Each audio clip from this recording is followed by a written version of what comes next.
As a religious studies scholar, I get to travel all over the world to study the things I get to study. I get to go to India to see temples, monasteries in Greece, Aboriginal villages in Australia, Incan ruins in Peru, and all sorts of places in between.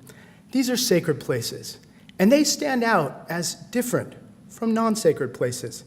They're the type of places that make you feel a certain kind of energy, the type of places that might make you contemplate bigger things, the type of places where you're more naturally whispering than shouting. California is full of sacred places like this. The majestic natural lands of the Big Sur Coast or the Yosemite Valley are sacred to many people in our state, as well as many places that are human-constructed, where they try to take a spiritual legacy and put it in stone or brick. One such place is a surprise, at least to me originally, and it's in the hills above Bakersfield, in a little hamlet called La Paz. It is the final resting place of Cesar Chavez, the labor leader who changed the lives of so many farm workers through the union he founded, the UFW, the United Farm Workers. Now, La Paz is more than just a grave site. It's also a museum, a conference center, a headquarters to the National Chavez Center, and to some, a pilgrimage site. In October of 2012, President Barack Obama left the campaign trail to visit La Paz and to proclaim it America's 498th national monument. And in a moving tribute, President Obama told briefly the life of Chavez, from his beginnings as the son of a migrant farm worker, his time in the Navy, his experience picking in the fields, and his rise as a social activist, fighting for the rights of his fellow farm workers through boycotts, marches, and protests. If you grew up in California, you probably know some of this story, because it's part of the curriculum that surrounds the state holiday commemorating Chavez's birthday on March 31st. There's even been a movie made about it. However, there's a side to Chavez's story that is more often left out, and that is he was a deeply religious man. And more importantly, when you read Chavez's own words that he provided to interviews and books, he reveals that it was not a secular ideology that inspired his social activism, but a deep-seated faith in God. Yet when people write or speak about Chavez, they tend to ignore his faith or mention it rather obliquely. Like President Obama said, he's a small man with great faith. But I argue to separate Chavez from his faith is like presenting Moses, the father of the Jews, as just a community organizer. One of our jobs as scholars of religion is to remind our fellow Americans that some of our greatest heroes were motivated by their faith. We want to explore how faith motivates actions in surprising ways. So I'm going to retell the story of Chavez, concentrating on his religious life, and then we'll see a few implications of telling the story in this way. Now, some will claim that this is a kind of hagiography. Hagiography is an idealized account of a holy figure, very common in Catholic and Hindu circles. But my purpose here is not to uplift Chavez as a saint, but rather to balance the public record a bit, to remind you that behind Chavez's tremendous action was a simple but profound faith. So let's begin with the first stirrings of his social activism. It occurred while Chavez was living with his wife in a shack in a barrio appropriately named Sal Si Puede, get out if you can. It's near San Jose. The year is 1952, and Chavez was working as a lumber handler at a mill when he had a chance encounter with a Catholic priest named Father McDonald that would change his life forever. Father McDonald taught him a new way of looking at the world. He told him that the harsh conditions in which he lived, in which the farm workers lived, were contrary to the vision that God had for the world, that God cared about all people, but especially the poor and the oppressed. He gave Chavez the writings of Pope Leo XIII, who argued that workers have rights given to them by God, and reminded him of the patron saint of the poor, St. Francis of Assisi. This vision ultimately drew Chavez back to the church, and began a journey where his faith and his activism would be intricately woven together. As he said later in his life, everything the church had taught for 2,000 years is at stake in our struggle. As scholars, we can connect the teachings of Father MacDonald to a broader trend that was happening around that time throughout the world, but especially in Latin America. In retrospect, the priest taught something that we would call liberation theology, which has lots of elements to it, but the central notion is that the church needs to be a vehicle to change, a vehicle for social change for the poor and the needy. The faithful Christian was the one that actively worked for the plight of the children of God that society seemed to forget. Hearing this message was a turning point for Chavez's life, and from that point forward, he began to dedicate his life to the poor that surrounded him, the farm workers of California. Chavez began to organize the farm workers and eventually founded the union that will become the UFW. And here, the story reads more like one of an ancient prophet than a modern secularist activist. Now, the term prophet is misunderstood by many circles because it's usually associated with people who predict the future. But this narrow definition is not the only one we use in religious studies. The word prophet comes from the ancient Greek language, and in the ancient Greek language, prophet means to speak for another, usually God.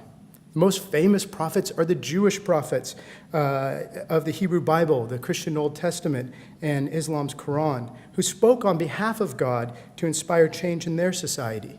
Their stories are some of the most fun reading in the Bible, and they tend to follow a pattern. Their period of prophecy begins with a moment when it becomes clear that God is asking them to sacrifice their own will to a cause bigger than themselves. This point came for Chavez, and we can point to it specifically. It was right before he was about to ask the people to strike for the first time. He was going to speak in front of a large audience in a hall dedicated to the Virgin of Guadalupe. And as he stood there, he was beside another priest that was helping him on the movement, and he heard the crowd cry out, "Viva Cesar Chavez, long live Cesar Chavez." He turned to the priest and said, "I don't want to be that man. I don't want to be indispensable. I want to be able to leave and know that the union will go on." The priest responded by saying, "You have told the members that they will have to sacrifice greatly. Maybe that's what you're called on to do now. Sacrifice your privacy. Do things you feel very uncomfortable doing for the good of the group. Maybe in a couple of years you can step out of the spotlight, but right now, this is just something you have to accept. It's a cross you have to bear." Hesitant but emboldened, Chavez stepped to the podium and announced the following better word. He said, I quote, "150 years ago, in the state of Guanajuato in Mexico, a padre proclaimed the struggle for liberty. He was killed, but 10 years later, Mexico won its independence. We are engaged in another struggle for the freedom and dignity what poverty denies us, but it is not to be a violent struggle, even if violence is used against us." Chavez here becomes a new padre calling for a new revolution, but also guided by faith. By consciously and directly connecting himself with the famous Mexican priest, Chavez sets himself up as a prophet, proclaiming a new kingdom, a promised land based on God. And after these few words, a simple field worker, her face lit with emotions, the reports say, handed Chavez a statue of Jesus Christ in green and white robes. Chavez slowly raised it over his head, and the crowd shouted, "Viva! Viva la huelga, viva the strike! Viva la casa, viva Cesar Chavez!" And he had become a prophet in their eyes. That first strike continued without hopes of a settlement, and Chavez decided that the farm workers would march from where they were in Delano to Sacramento in the spring of 1966. When he presented that march, he presented it not in political terms, but he presented it in religious ones. He announced the theme of that march would be penitence, pilgrimage, and revolution. He deliberately created a religious aura. In front of them was always the Virgin of Guadalupe. Mass was said every morning. At night, hymns were sung, prayers were said.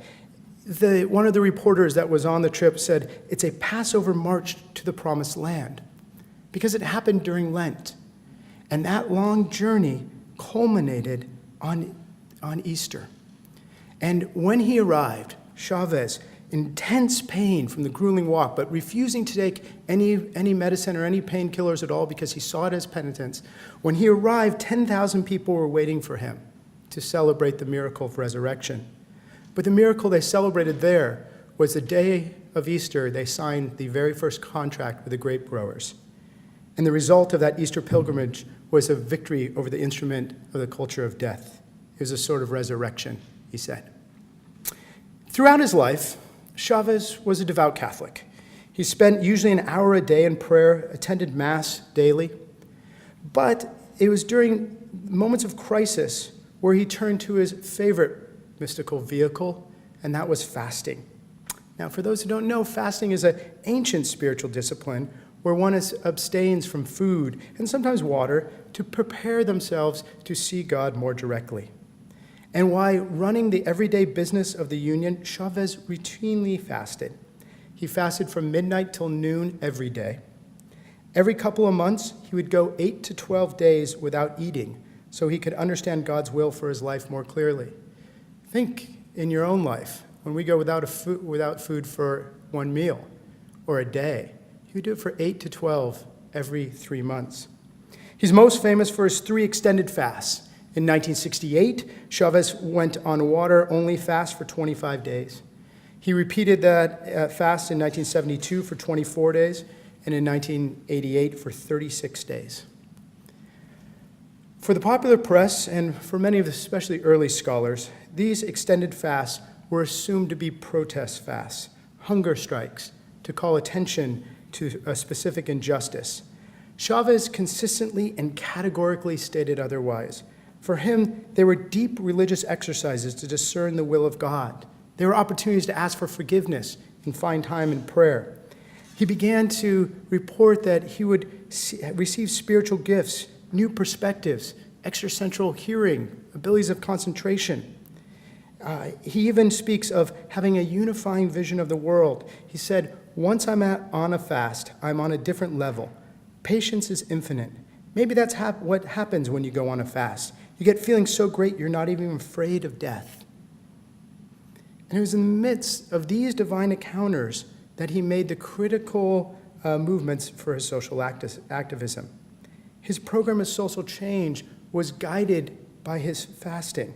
He was placing his faith at the basis of his social action. And this connection is most evident in the words he gives at the end of his fast, and they're all very interesting, but they're decidedly religious in tone, content, and style. He speaks with the moral authority of a prophet, denouncing the kingdom of this world, proclaiming a new one under God. After his first extended fast, he was beside Bobby Kennedy, and he said the following words: "Our struggle is not easy. Those who oppose our cause are rich and powerful, and they have many allies in high places. We are poor, our allies are few, but we have something the rich do not own. We have our bodies, and the spirits and the justice of our cause as our weapons. When we are really honest with ourselves, we must admit that our lives are all that really belong to us. So it is how we use our lives that determine what kind of men we are. It is my deepest belief that only by giving our lives do we find life. I'm convinced that the truest act of courage, the strongest act of manliness, is to sacrifice ourselves for others in a totally nonviolent struggle for justice. To be a man is to suffer for others. God help us all to be men."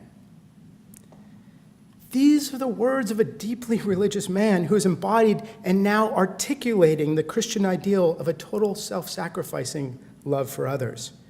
500 years ago, he would have been seen as a saint. Today, the religious backdrop has largely been scrubbed from his story, and he's a secular hero. Chavez eventually dies in 1993 from complications of yet another fast to discern the will of God for him and for his movement.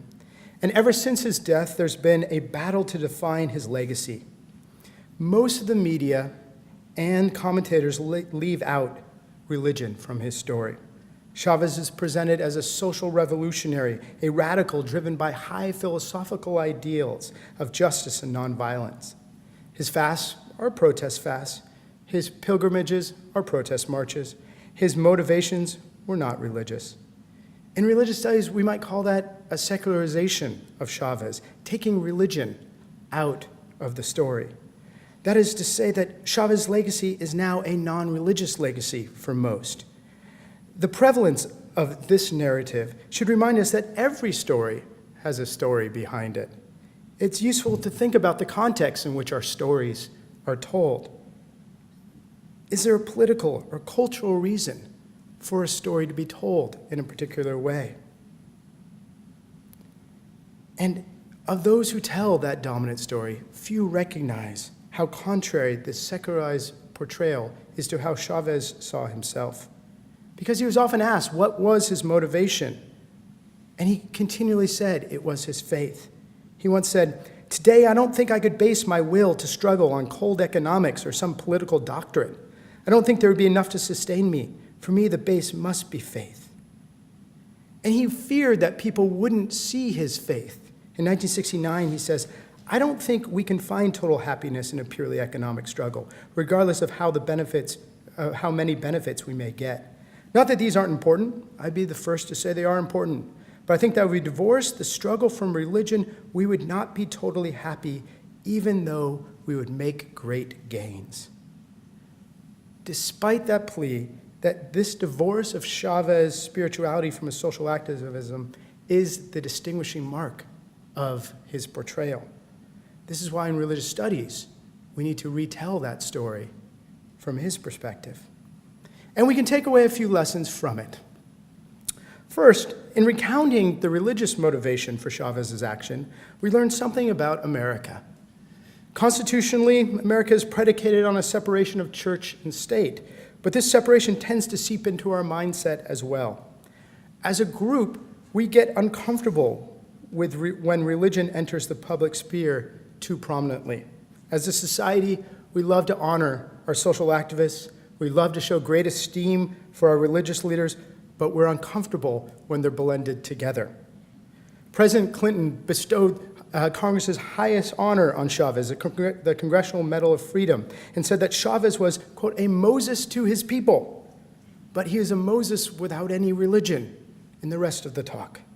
What is it about America that makes us uncomfortable with embracing the religious action behind, religious faith behind action?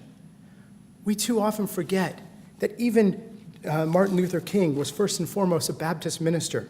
He was Reverend Martin Luther King. Perhaps it's just both politics and religion are potentially explosive conversation topics, and we worry about combining them. But I think there's something more, something deeper in our American psyche about social activism that derives from religion. Second thing, we need to remember that there are many different kinds of profound and important religious figures. Not all religious figures are famous miracle workers or leaders of mega churches, mosques, temples, or synagogues. In fact, sometimes the most important religious leaders are not those who wear their religion quite so prominently on their sleeve. Chavez was one of those. He shows us the way in which faith can and often does act as a motivation for social justice. We often highlight the way faith does the opposite, the way that faith leads to oppression or bigotry or discrimination. And it's important to look at those roles faith played too. But we shouldn't forget that in our American history, some of our most important voices against slavery, against inequality for women, African Americans, or indeed farm workers, were motivated by faith.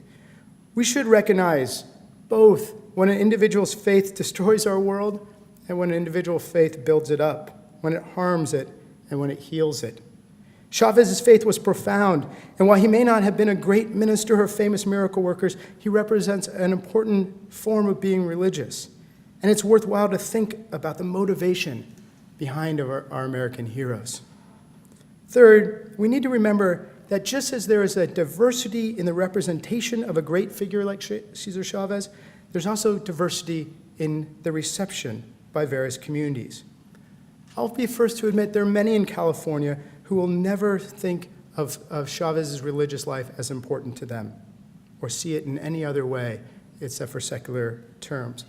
However, especially within the Mexican-American or Latino communities, he already is a religious figure. On his birthday, dozens of churches around California hold vigils in his honor, and people fast in preparation for them. His picture hangs among the saints in numerous churches and in home altars all over America. Those who have been most affected by him seem not just as an American hero, but a saint who sacrificed himself for the good of the world. And here we return to our beginnings, to La Paz, to the National Historical Monument. If you go there, and I encourage you to, you'll see that his grave and the garden that surrounds it has become a pilgrimage site, a place where people who are touched by Chavez go to remember him. They come with candles and pictures and symbols of the movement. When I was there was a short handle hoe, old UFW flags. But one thing I noticed when I was there last, someone had brought a crown of thorns and placed it on the cross that marks his grave. And they were praying in front of it. They come with their eyes filled with tears, sharing their suffering and Chavez with death as they did in life. And to those who travel to Chavez's abode of peace, he is much more than a secular activist. He is still their leader, indeed their friend among the saints. A reporter once asked Chavez why the farm workers love him so much. And his reply reveals much. He simply said, because the feelings are mutual. Cesar Chavez is one of the diverse stories of religion in America and in California that we shouldn't forget. The example of the way in which faith can inspire great actions is part of the legacy that we as Californians all share. Thanks.